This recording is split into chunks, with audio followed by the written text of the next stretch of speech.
Hi, I'm glad you're back to hear another story, another Bible story from Godly Play. I know you've heard a lot of stories lately about Abraham and Sarah, and today we're going to hear a story about Jacob. I think you'll remember that God had promised Abraham that he would be the father of a great family. But Abraham and Sarah had only one son, Isaac.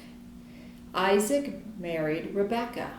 And in time, they had two boys, Esau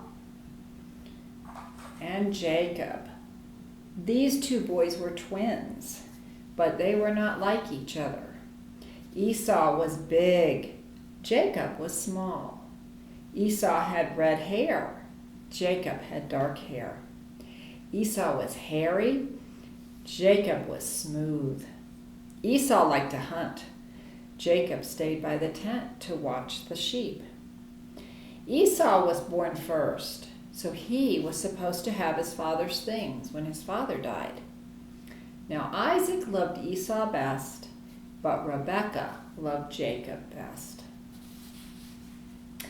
Jacob thought it was not fair that Esau got treated special just because he was the oldest.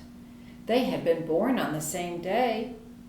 Once Esau came home from hunting and he was very hungry. Jacob had made some soup.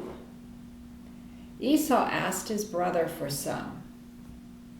Jacob said, "I will give it to you if you will agree that I can have father's things when he dies." Esau didn't even think about it. He was so hungry. What use are father's things when I am so hungry? He took the soup. Now there was an agreement between Esau and Jacob. And that agreement meant Jacob would be like the oldest son. Isaac was old, and he could not see.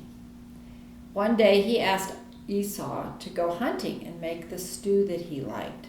And then Isaac said he would bless Esau. Rebekah overheard this, and she thought Jacob should get the blessing. So she went and made Isaac's special stew from a lamb instead of a wild animal. And they put animal skins on Jacob so that he would seem hairy, and dressed him up like Esau. Jacob went into his father with the stew. Isaac believed that Jacob was Esau, and he laid his hands on him and blessed him. Now Esau came home from hunting, and he had made some stew also. And when he discovered that Isaac had been tricked into giving away the blessing that should have been his, he got very angry, and he threatened to kill Jacob. Rebekah asked Isaac to send Jacob away to her family to find a wife. And so Isaac did.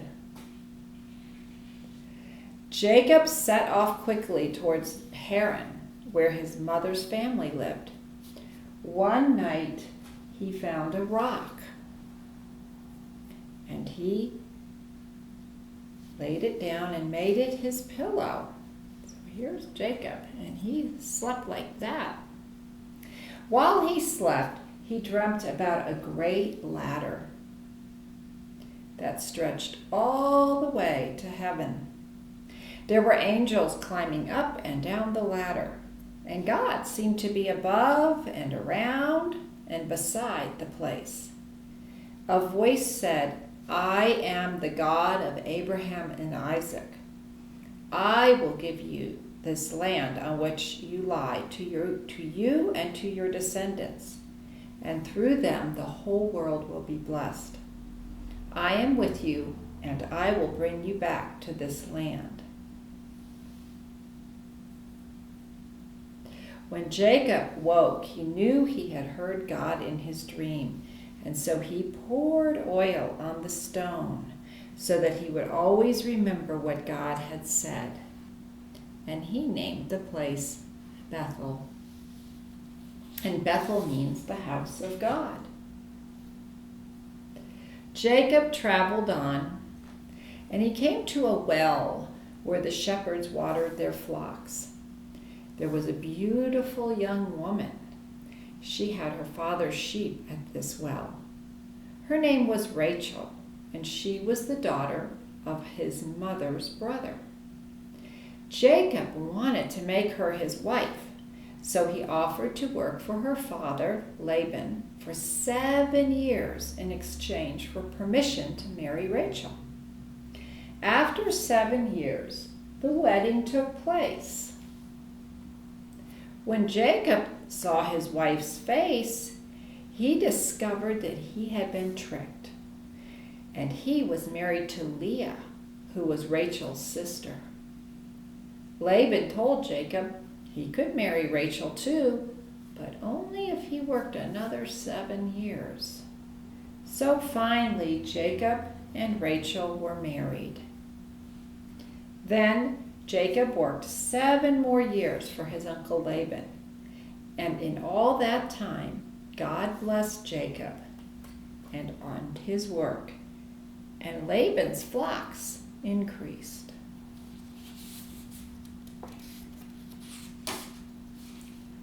Jacob worked for his uncle Laban for 21 years.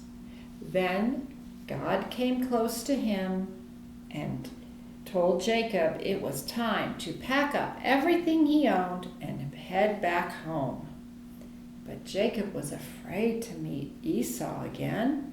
Esau had threatened to kill him and was coming with 400 men. Jacob prayed to God and sent presents to Esau. That night he went apart from his family to pray. And a strange thing happened while he was praying. Someone struggled with him all night. The stranger touched Jacob's thigh, and his hip came out of joint. But Jacob held on until morning, and he said, "Let me go." Jacob knew this was no ordinary person he was struggling with. He refused to let the stranger go until the stranger had given him a blessing. So the stranger said, "You will no longer be called Jacob. You will be called Israel, because you have struggled with God and with people, and you have prevailed." And he blessed him. So Jacob called the place Peniel, which means the face of God, because he knew he had been struggling with God. Jacob caught up with his family, but he was limping because of the injury. Then he went in front of them to meet Esau. He bowed down to the ground as Esau came near, but Esau ran over to Jacob and they hugged, and they made up. Finally, old Isaac died, and Esau and Jacob buried him. Now Jacob had 12 sons, and each of these sons is a head of a tribe. There's Reuben, there's Simeon, Levi, Judah, Dan, Naphtali, Gad, Asher,